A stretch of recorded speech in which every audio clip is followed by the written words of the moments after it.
Oi, eu sou a Amanda e hoje eu vou apresentar para vocês o meu trabalho em autoria com a minha colega Silvia, sob a orientação da doutora Cristina Okamoto, que se chama O uso do FAST em um hospital universitário especializado em trauma. Qual o seu impacto?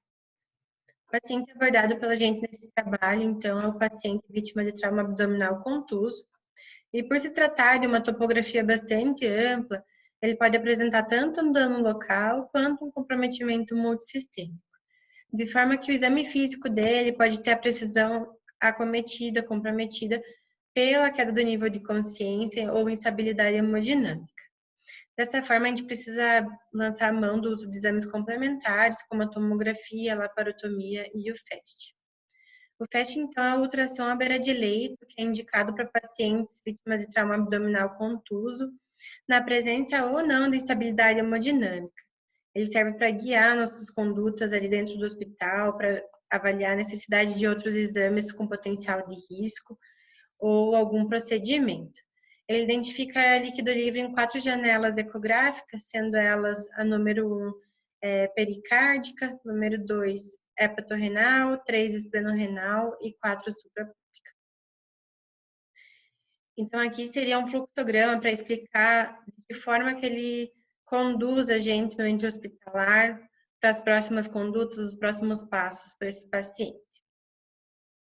A gente decidiu realizar esse trabalho, então, porque o FAST foi incluso no protocolo da TLS em 2012 e em 2018 ele passou a fazer parte do protocolo do Hospital do Trabalhador, de modo que a gente quis analisar a implementação dele e o desfecho nos pacientes vítimas de trauma abdominal contuso nesse hospital e também determinar a sensibilidade, especificidade, o valor preditivo positivo e negativo, a acurácia do método e a utilização também e a adesão dele como rotina complementar ao exame físico no serviço. O nosso estudo foi observacional, descritivo e retrospectivo. A gente utilizou os boletins de emergências do Hospital do Trabalhador, aplicando neles os critérios de inclusão e exclusão.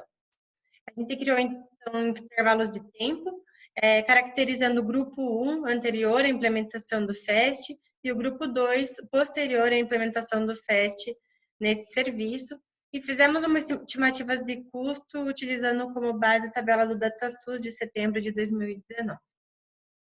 Então, aqui está apresentado a maneira que a gente utilizou esses prontuários, né, até chegar nos 2 grupos. A gente encontrou, então, epidemiologicamente, um protótipo de paciente com predominância de pacientes de sexo masculino, vítimas de acidentes de trânsito, em idade mediana de 32 anos.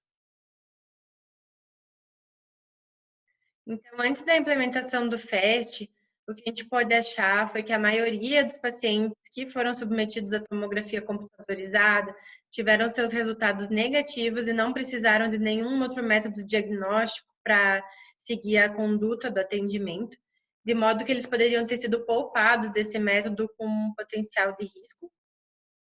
E, além disso, também antes da implementação do FAST, muitos pacientes poderiam ter sido poupados de procedimento cirúrgico, visto que eles foram negativos e não tinha outro método para conduzir anteriormente, né?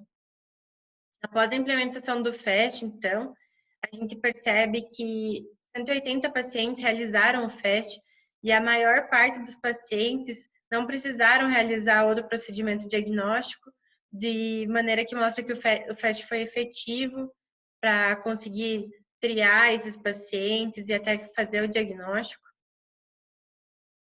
E também os pacientes que não fizeram FAST, a maior parte deles teve tomografia computadorizada negativa, de modo que eles poderiam também ter sido poupados desse tipo de procedimento. Então, aqui nesse gráfico, eu mostro para vocês a comparação entre a porcentagem absoluta de realização de tomografias e laparotomias exploratórias, antes e após a utilização do FAST, né?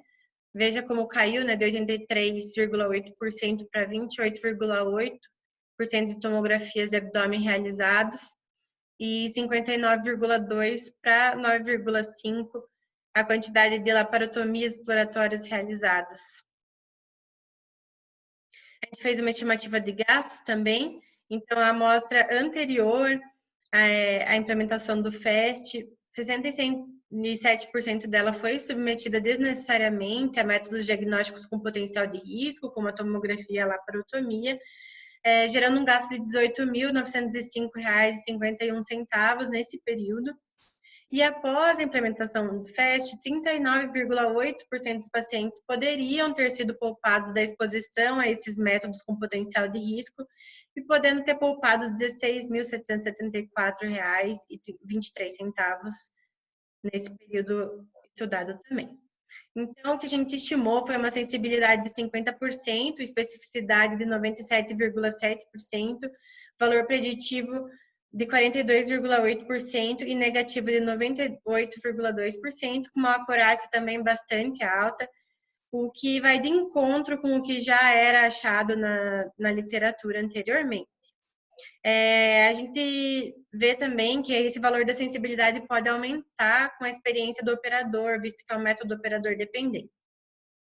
Então, a gente conclui que houve uma redução proporcional no número absoluto das tomografias e laparotomias realizadas após a implementação do FAST, que o método poupou os pacientes efetivamente de exposição à radiação e a procedimentos invasivos e também demonstrou um potencial econômico em âmbito financeiro. Ele mostrou um bom potencial de tomada de decisão, uma boa especificidade, um bom valor preditivo negativo e acurácia. O que a gente sugere e percebe a necessidade de recursos capacitantes para os profissionais que operam o ultrassom do FAST, porque isso eleva a sensibilidade do método. Então, dessa forma, a gente conclui que o FAST teve um impacto positivo. Essas são nossas referências. Muito obrigada.